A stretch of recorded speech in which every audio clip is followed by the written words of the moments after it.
1987, Ford was getting ready to wave goodbye to the Capri. It didn't plan on a direct replacement because it thought that the era of the coupe was over. General Motors didn't agree, and in 1989 it launched the Calibra. It's a car of opposites. It was designed in just 1 week by Erhard Schnell. When it came to the way this car looked, he had complete freedom to do as he wished. So those front lights, they're much smaller than anything that came previously, contributing to a sleek, low front end.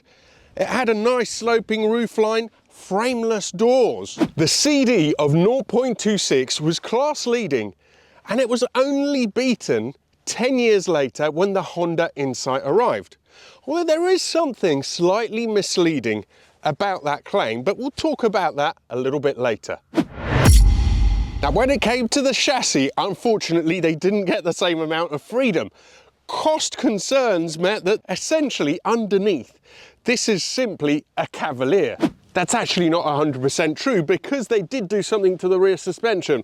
All the standard Cavaliers had a solid rear beam, whereas these did have an independent setup. But all the same, Autocar summed up the Calibra in 1990 as the best looking car on earth. However, when it came to the drive, had all the knee-trembling charisma of a Cavalier. I think we can all agree that it's an extremely pretty car, especially in this lovely eye-popping red. But it's not supposed to drive very well. 30 years on, let's find out. Is it really as bad as people say? Right, let's get straight to what I was alluding to, the controversy over the aerodynamics. This was pitched very much as the sleekest car of its time, and it is technically true. But what you don't know is that there was only one version of the Calibra that had that class-leading 0.26 CD. All the other cars, the 16 valve, the turbo like this one, the V6, the CD was 0.29, which is exactly the same, disappointingly, as the saloon, as the Cavalier. To be honest with you, that says more about how good the Cavalier was than detracting from this. But it is a bit disappointing that only the lowest version was that smooth. And the reason for it is that at the front, the grille was practically blanked off, I think. It had smaller wheels and tyres, and instead of alloys, it had steel wheels with plastic dish covers on them.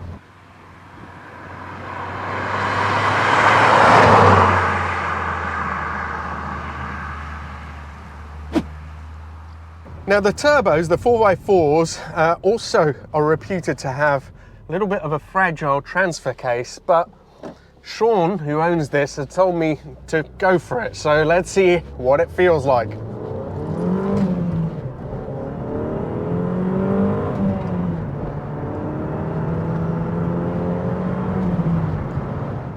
Now, as standard, these put out 200 horsepower.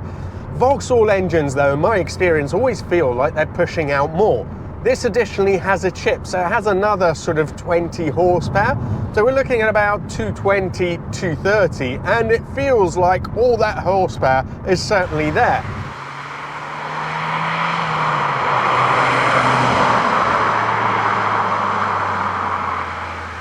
'80s and '90s turbos, especially the Italian ones, they tended to have a wodge of torque between 3 and 4.5, 5, and then peter out. But this seems to pull all the way to the red line. It's a very responsive engine. I am now in fourth, 2,500 revs, 50 miles an hour. Foot down, it's impressive. Oh, it really picks up speed quickly. A great deal of fuss was also made about the 6-speed gearbox, and it's fairly unremarkable in use. It's light enough, it's not particularly precise, but maybe it's a little bit worn on this older car.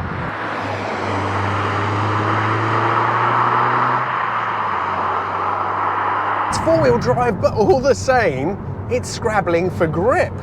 The steering has this odd thing where at parking speeds it's overly heavy, and then it lightens up too much as you pick up pace. It's also massively lacking in precision. You can feel the humble underpinnings of the Cavalier. I was talking to Sean earlier and he was saying, well, no, the Cavalier drove all right. And I think, well, it did, as a car that you were going to be using for transport day to day. But they didn't reward the enthusiastic driver, and you can very much feel it through this. Even though you have that independent rear suspension, the steering definitely feels strange.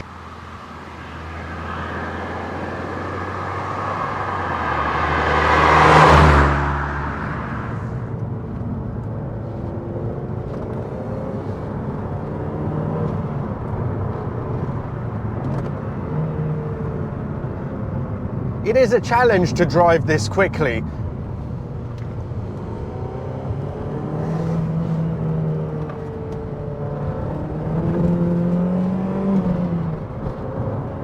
The chassis itself feels a little bit unsettled, so there's a little bit of jitteriness to the ride.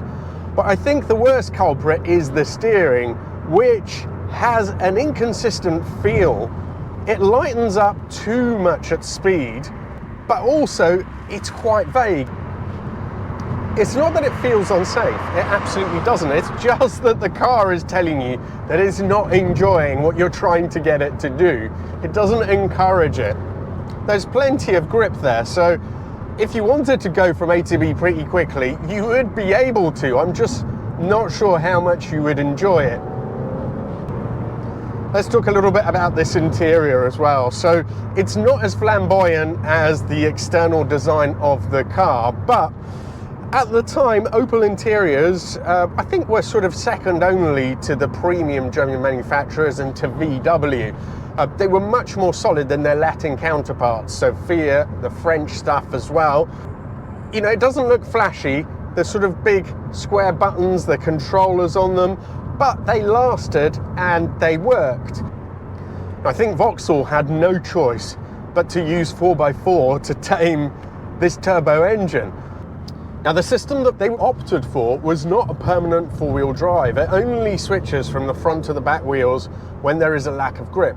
And I think that comes through sometimes when you really put your foot down and it feels like the whole system is struggling. I think that maybe there's a slight delay before it can channel the power to the rear wheels. So it almost feels a little bit like a front-wheel drive setup. And it's a little bit of a shame in a way, because I think the lower spec cars are better to drive. Sean, who has had loads of these, says that for him the sweet spot is a nicely sort of set up 8-valve. And I can understand why. It has the narrow wheels and tyres, it's a lighter car as well.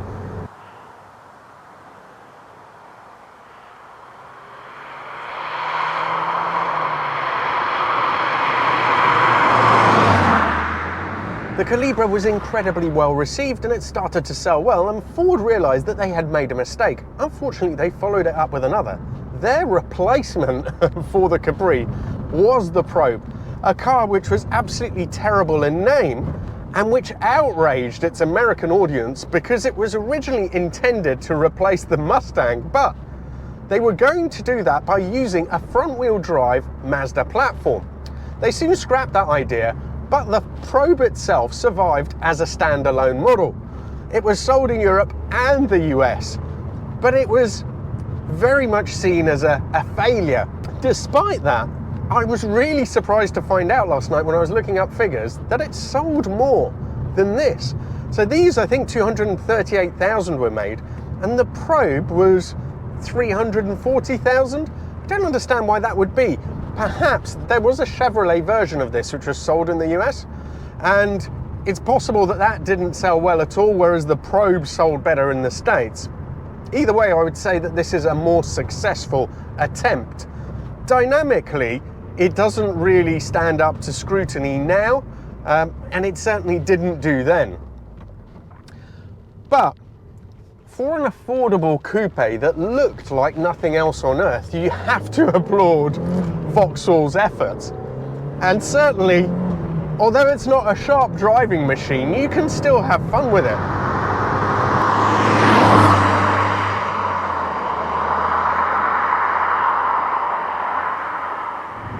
I can't believe how well the design has lasted up till now.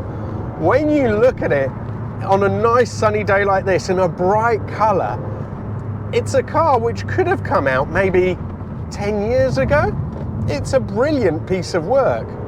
I know Schnell said that it was his favourite design, and I can understand why.